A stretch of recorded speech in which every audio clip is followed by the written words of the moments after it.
युवा मोर्चा की बड़ी बैठक हो रही है लखनऊ में। युवाओं के सहारे भारतीय जनता पार्टी मिशन 80 का संधान करना चाहती है। दयाशंकर सिंह खुद युवा मोर्चा के प्रदेश अध्यक्ष रहे, राष्ट्रीय उपाध्यक्ष रहे। ये बताइए, अब युवाओं के सहारे 80।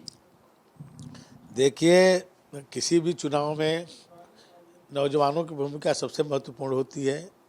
और यदि मत के भी अनुसार आप देखेंगे तो 18 से 35 वर्ष के लोग सबसे ज़्यादा जो है मतदाता हैं पूरे देश में। और भारतीय जनता पार्टी में आज जो भी नेतृत्व है वो सभी युवा मोर्चा के माध्यम से ही निकल कर के आता है। तो युवा मोर्चा की भूमिका इसमें ज़्यादा होती है।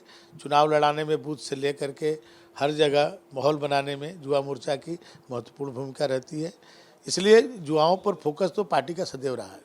एक सवाल ये है कि समाजवादी पार्टी अपना प्रशिक्षण शिविर लगाने जा रही है।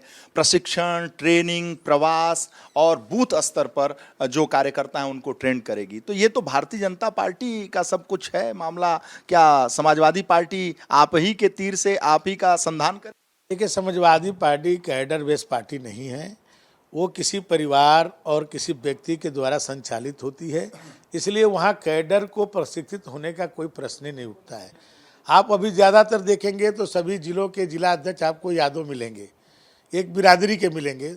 और भारतीय जनता पार्टी एक कैडर बेस्ड पार्टी है। यहाँ पर समाज के हर वर्ग के लोग वो जो है विद्यार्थी समय से ही वो प्रशिक्षित होते हैं और तब जाकर के वो नेतृत्व करते हैं। और समाजवादी पार्टी में कोई विशेष यदि आप हैं तो आपको जो है वो पद मिलेगा, तो प्रशिक्षण की उनको कोई आवश्यकता नहीं है। वो पार्टी जिनकी परंपरा पर चलती है उसी पर चलती रहेगी। ये तो केवल प्रशिक्षण एक दिखाने की बात करते हैं। सवाल डीजीपी को लेकर भी होना चाहिए, क्योंकि अस्थायी डीजीपी बहुत दिनों से चल रहा है और जनता की मांग भी है। कानून व्यवस्था प्रथम नंबर पर आप लोग रखते भी हैं। तो आपको नहीं लगता है कि स्थायी डीजीपी की आवश्यकता उत्तर प्रदेश को है? नहीं, ठीक, ये सही बात है कि अस्थायी डीजीपी होने से और भी स्थायित्व आता है, तो उसमें काम की और भी गुणवत्ता बढ़ती है। और निकट भविष्य में अस्थायी डीजीपी उत्तर प्रदेश को प्राप्त होगा। एक सवाल, चूंकि एमएलसी चुनाव का रिजल्ट आया है वो आपके पक्ष में आया है और मायावती समाजवादी पार्टी को कोस रही हैं कि समाजवादी पार्टी ने दलित को खड़ा किया, अति पिछड़े को खड़ा किया, जब जानती थी कि वो हार जाएगी इसलिए उसका षड्यंत्र है, अपमान करने के लिए खड़ा किया है। तो मायावती के इस बयान पे क्या कहेंगे? देखिए, सही बात है, उन्होंने सही कहा है। जब जीतना होता है तब वो दूसरे तरह के प्रत्याशी ले आते हैं मैदान में, और जब हराना होता है तो उस समय दलित और अति पिछड़ा की बात करते हैं। अभी फिर से देखिए चुनाव आने वाला है। अभी जुलाई में फिर से राज्यसभा विधान परिषद के चुनाव आने वाले हैं। देखेंगे कि कितने ये दलित प्रेमी हैं, कितने जो है अति पिछड़ा हैं। ये तो केवल हारने के लिए देना था। हार सुनिश्चित हो करके वो केवल उनको एक तरह से चुनाव को उन्होंने थोप दिया सरकार पे, जबकि इस चुनाव में कहीं से भी उनकी संख्या बल नहीं थी कि वो चुनाव लड़ा सकें। तो ये तो केवल अब देखें बीजेपी को अपने उससे संख्या बल से ज़्यादा वोट मिला है। आज जो है विपक्ष को के बात करते हैं, विपक्ष की हम एकता की बात करते हैं। आज विपक्ष कहाँ है? आज उनको कितने लोगों ने सहयोग किया, इसको आत्मचिंतन करना चाहिए। अच्छा, सवाल कांग्रेस पार्टी का भी है कि कांग्रेस पार्टी आपके 9 साल पूरे हुए हैं, तो आज प्रेस कॉन्फ्रेंस करके 9 सवाल पूछ रही है भारतीय जनता पार्टी से कि 9 साल पर 9 सवाल हमारे हैं कि जनता के लिए क्या किया। देखिए, कांग्रेस पार्टी सवाल पूछने का अधिकार नहीं रखती है कि देश की आज़ादी के बाद सबसे ज़्यादा शासन करने का अवसर कांग्रेस पार्टी को मिला। लेकिन आज जो कांग्रेस पार्टी 50 वर्षों में नहीं कर पाई, वो 9 वर्ष में माननीय नरेंद्र मोदी जी ने केवल अपने देश के लिए नहीं, आज दुनिया के अंदर उन्होंने भारत के नेतृत्व को आज जो है स्वीकार कराया है। आज दुनिया के कई राष्ट्राध्यक्ष उनको पैर छू करके उनसे आशीर्वाद लेते हैं। आज G20 का आज जो है नेतृत्व करने का अवसर भारत को मिला है। आज पूरे दुनिया में भारत के आध्यात्मिक और सांस्कृतिक उसको धरोहर को बढ़ाने का काम नरेंद्र मोदी जी ने किया है। और सामरिक दृष्टि से भी आप देखिए तो जो पहले हमारी सीमाओं पर किस तरह से यही हमारे सैनिक थे कि केवल मारे जाते थे और कांग्रेस पार्टी केवल वार्ता करती थी। आज नरेंद्र मोदी जी के नेतृत्व में सरकार है तो यदि हमारा एक सैनिक मारा जाता है तो विरोधियों को 10 सैनिक मारा जाता है। तो ये आत्मबल जो है केवल नरेंद्र मोदी जी के नेतृत्व के कारण बढ़ा हुआ है।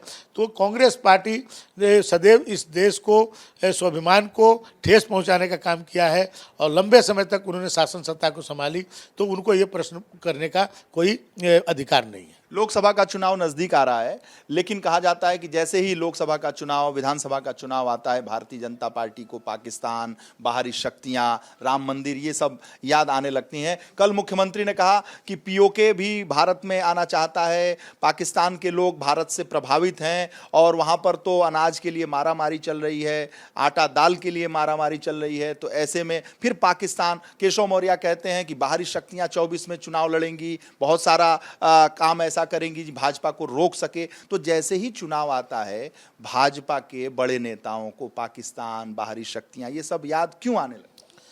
देखिए, क्यों नहीं आना चाहिए भाई? भारत की सांस्कृतिक, भारत के राष्ट्रवादी सोच क्यों नहीं आने चाहिए? भारत के नागरिकों को जो आशा है, जो सपने हैं, उस सपने को हम नहीं बताएंगे तो कौन बताएगा? क्योंकि अभी तक तो विदेशी मानसिकता से यहाँ पर शासन चलती रही है, लेकिन पहली बार नरेंद्र मोदी जी के नेतृत्व में भारत अपने स्वाभिमान पर आज जो है गौरव महसूस कर रहा है। तो क्यों नहीं अपने जो हमारी अतीत है, जो हमारी गौरवशाली परंपरा है, हम उसको क्यों नहीं जनता के सामने ले जाएंगे? जब भी अवसर मिलेगा ले जाएंगे। केवल चुनाव के लिए हम नहीं ले जाते हैं, हम हर समय केवल उनके लिए ही हम लोग काम करते हैं, उनके लिए ही जीते मरते हैं। तो पाकिस्तान क्यों याद आने लगता है?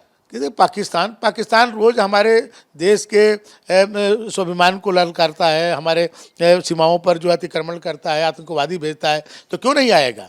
क्या हम पाकिस्तान को वो करेगा, उसको करने देंगे?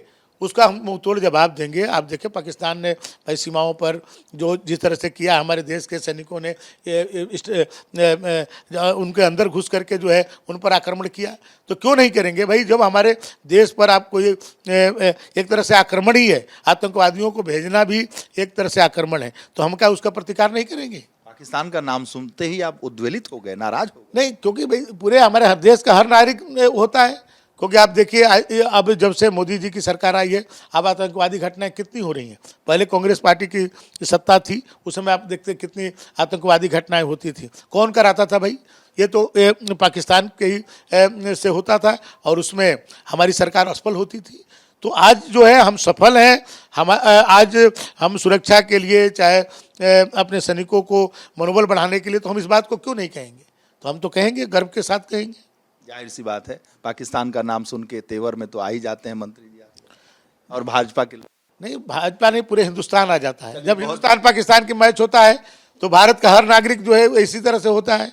बहुत बहुत धन्यवाद आपका।